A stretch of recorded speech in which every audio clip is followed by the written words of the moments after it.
Assalamualaikum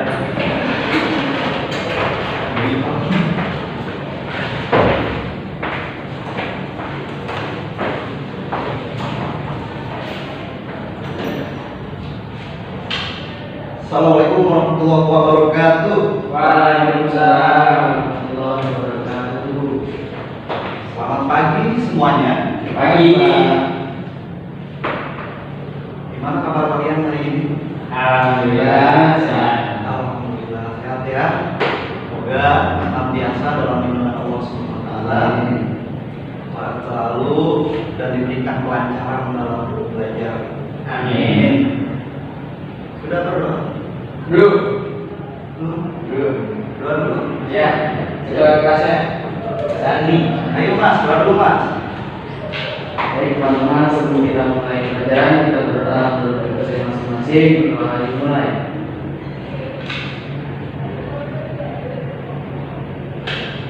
Doa selesai.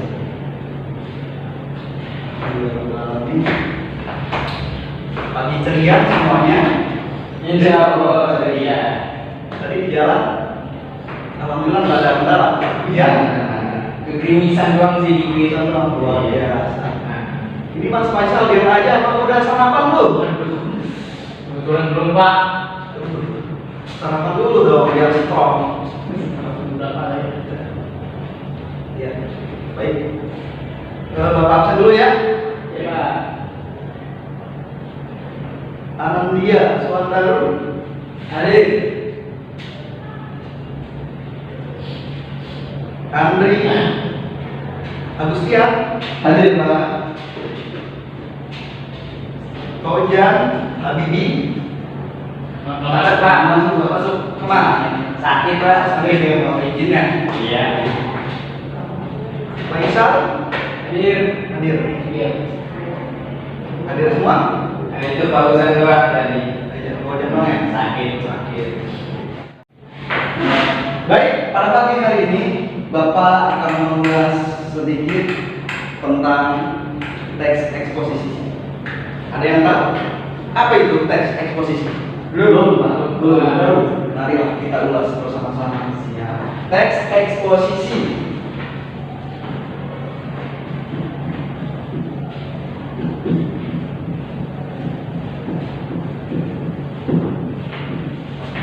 Teks eksposisi secara singkat yang berisi informasi dan pengetahuan yang ditulis secara singkat dan padat, juga disertai pendapat dari penulisnya. Teks eksposisi berisi penilaian, informasi, dorongan, atau ajakan-ajakan tertentu kepada pembaca. Sampai di sini bisa dipahami? Bisa.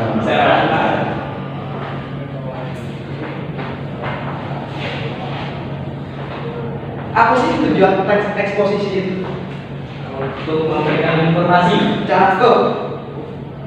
Teks eksposisi untuk memberikan informasi memiliki juga banyak pendapat pribadi yang bertujuan untuk meyakinkan orang lain atau pembaca. Tentunya pendapat ini juga disertai dengan argumentasi atau fakta yang jelas. Kemudian teks eksposisi ini di dalamnya terdapat struktur eksposisi. Struktur eksposisi.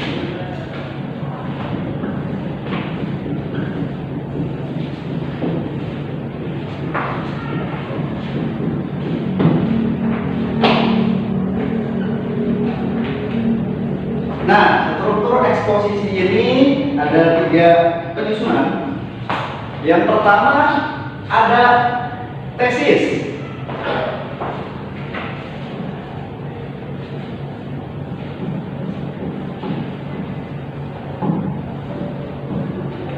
Kedua ada argumentasi.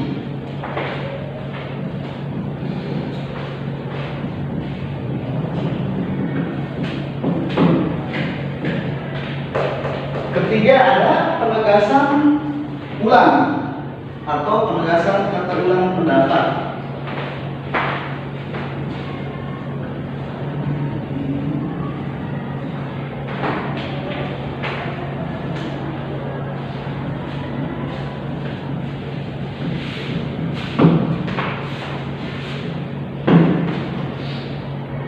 Nah, tesis yang dimaksud atau pernyataan atau pendapat bagian teks yang berisikan pernyataan atau pendapat si penulis tersebut disebut juga bagian pembuka.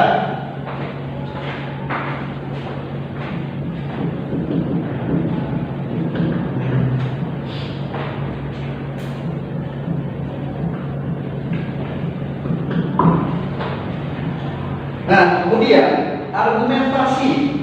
Argumentasi ini bagian yang memuat alasan yang bisa memperkuat argumen atau penulis dalam memperkuat ataupun menolak suatu gagasan.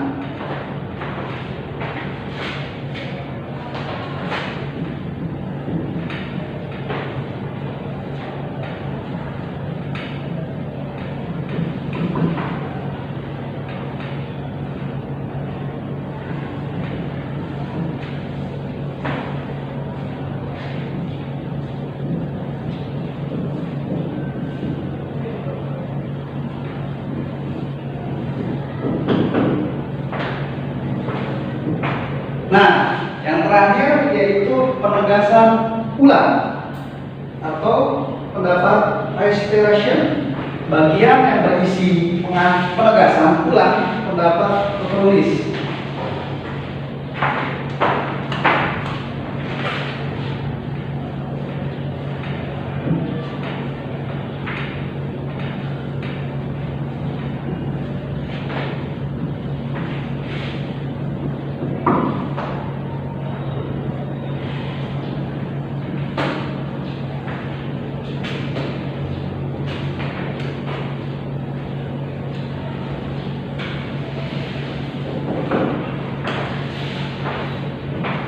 Nah, ini yang dinamakan struktur eksposisi. Ya, jadi ada 3 bagian pendapat.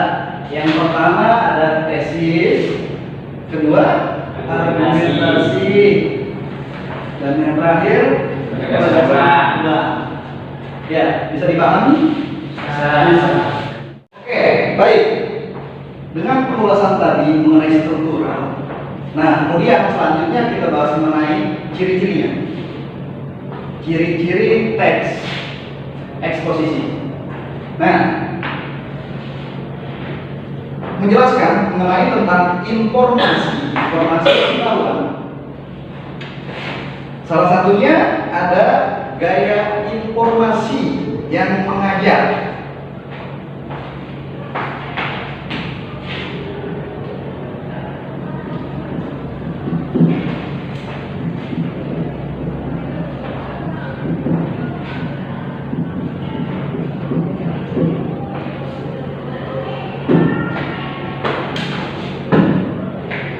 Ciri-cirinya gaya informasi yang mengajak.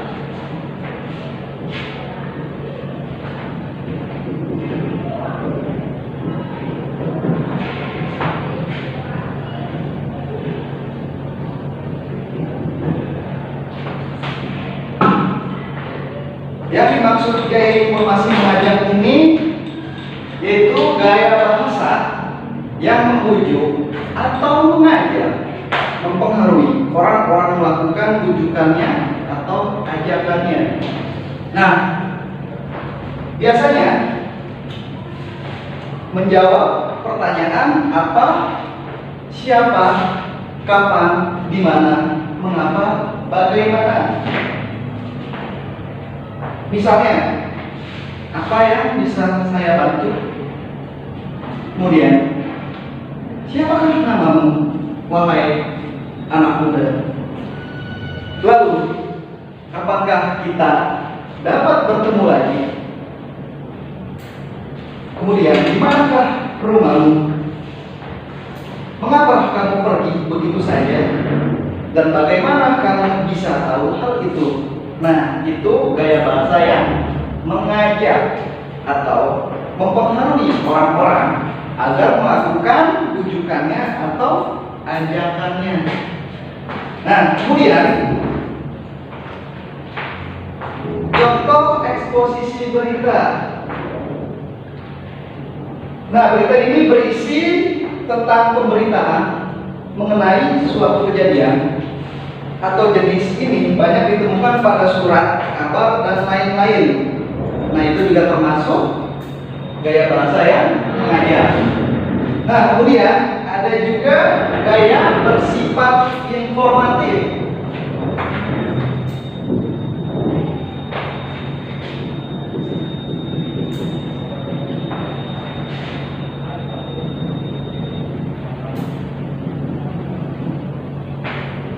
Gaya yang bersifat informatif. Nah, contohnya gaya penulisan eksposisi bersifat informatif. Dalam hal ini penulisan eksposisi itu memberikan rincian yang lengkap dan detail tentang sesuatu, jadi benar-benar merupakan info lengkap dan menuntut tentang sesuatu itu. Misalnya tentang pasar senggol. Pasar senggol itu ada di mana? Bisa ditempuh dari mana melalui rute yang di mana saja dan pilihan rute-rute lain dari tempat yang berbeda. Nah, itu juga termasuk gaya apa? Bersifat informatif. Iya. Gaya bersifat informatif. Kemudian ada juga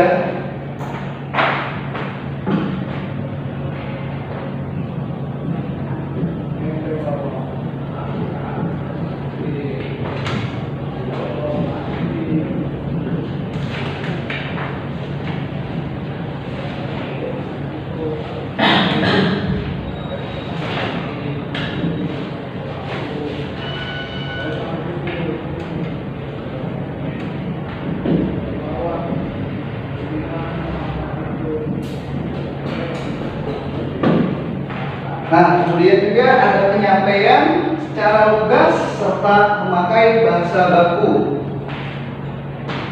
Lalu ada juga fakta yang dipakai sebagai alat kontribusi atau alat kontritasi.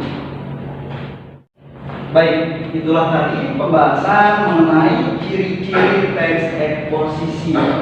Nah, kemudian selanjutnya ada juga mengenai pembahasan jenis-jenis teks eksposisi. Salah satunya, yang pertama ada teks eksposisi ilustrasi. Kalian juga bisa dicatat. Bapak sambil nyatet aja. Nah, jenis-jenisnya yang pertama yaitu ada teks eksposisi ilustrasi.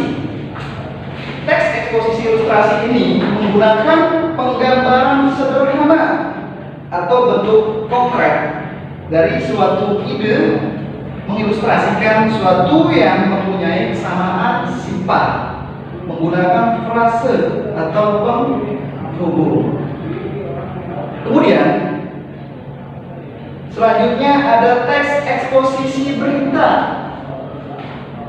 Teks eksposisi berita ini memberikan informasi dari suatu kejadian, sering dijumpai dalam berita atau suatu kabar.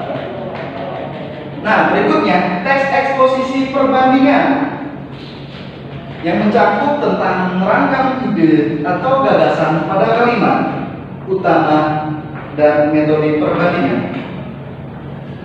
Berikutnya ada juga teks eksposisi proses.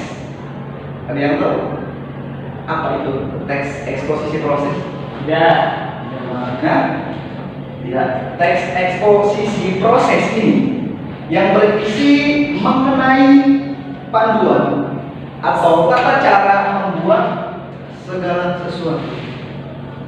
Nah, kemudian teks eksposisi definisi yang berisi tentang pengertian dari suatu objek ke objek lainnya.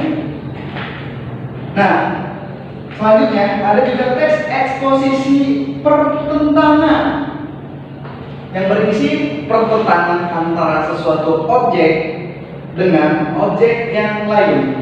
Biasa menggunakan frase penghubung, meskipun begitu akan tetapi sebaliknya.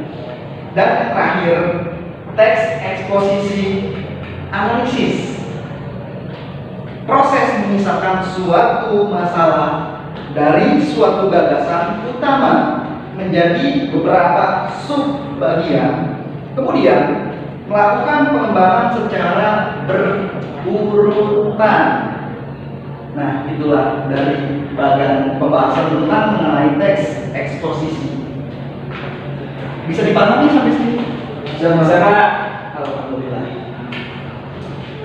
Dengan penjelasan tadi, mudah-mudahan kita semua dapat memahami, dapat mentelaah dan mencerna apa yang sudah Bapak sampaikan.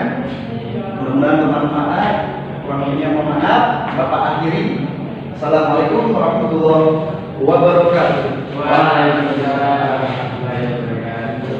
Terima kasih, Pak. Sama-sama. Tetap semangat ya. Ya. Ya.